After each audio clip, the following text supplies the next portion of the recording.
Istanbul is a magnetic, ever-evolving, living museum.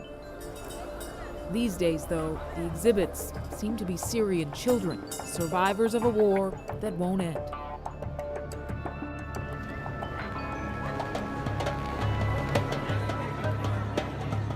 There are an estimated 150,000 children from Syria in this city, some of the 2 million refugees Turkey has taken in.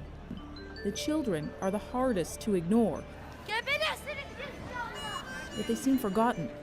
They are here on busy streets like this one every day and night, by the dozens. Not just children, often toddlers, left to fend for themselves. They can be breadwinners at any age. 1 lira, he says. I sleep outside in Taksim Square, he declares. There are hierarchies, business deals. And they know when to slip out of sight to avoid being rounded up by police. Where are their parents is the obvious question.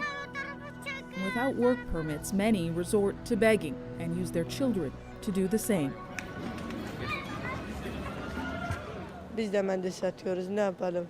We sell tissues. What can we do, he says. Hussein Yilmaz is 12. He says he can earn about 20 lira, roughly 10 Canadian dollars a day doing that. He used to love school and thought he might become a teacher. There is help out there for refugees. We have social and legal counseling, psychological counseling, primary health counseling, and social activities. Gizem Demirci El-Kada has seen the refugee numbers explode since 2010. Then there were only about 18,000 refugees in all of Turkey. And now 18,000 refugees lives in one district of Istanbul. They choose this city over the refugee camps set up for them because they think they'll be able to find work here quickly. This agency can be their first point of contact, a way to get off the streets and into a more stable life. A way to make sure children stay children. In Syria, the head of household was working and can provide income for 5. But here in Turkey, it's not possible. So I need to work, my wife needs to work, my children need to work for us to survive. So, and this is start to be more common. Number 5, Safa. The dolphin is the most intelligent animal in the world. Yes. For many Syrians, education is so important, they've helped fund schools like this one in Istanbul. Families who can afford it pay the equivalent of about 50 Canadian dollars a month to get their children in. That's easy. It's the giraffe.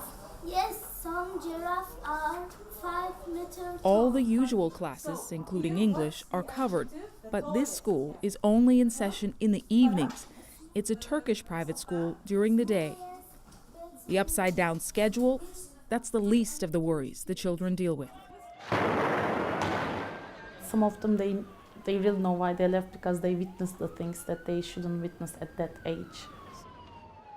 We were living a good life in Syria before the war. It was a really good life. I feel like I'm learning every day by day. Asmar Tiba has a baby face. He's 17 but acts like he's 30.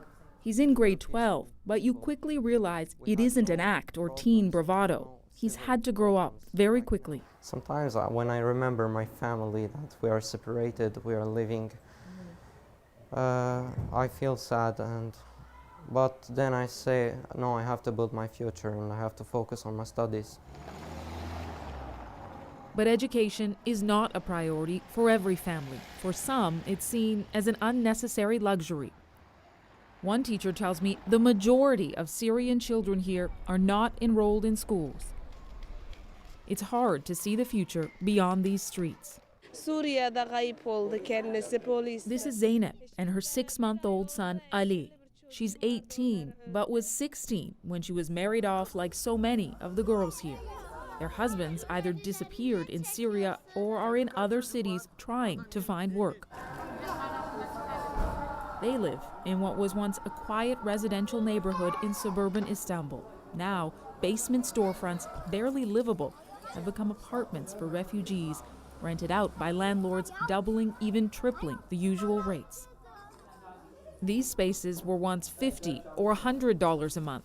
Now they're as high as $500.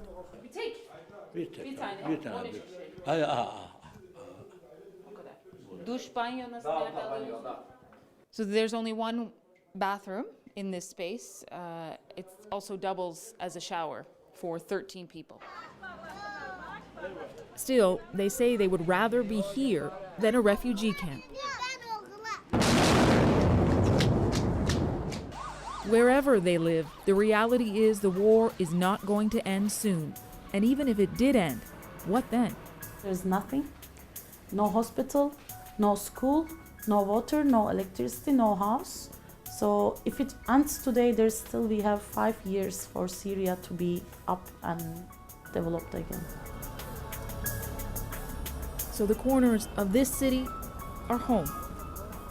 If there is hope, it lives in moments like these, reminders that children here can still be children, even if it's just for an afternoon.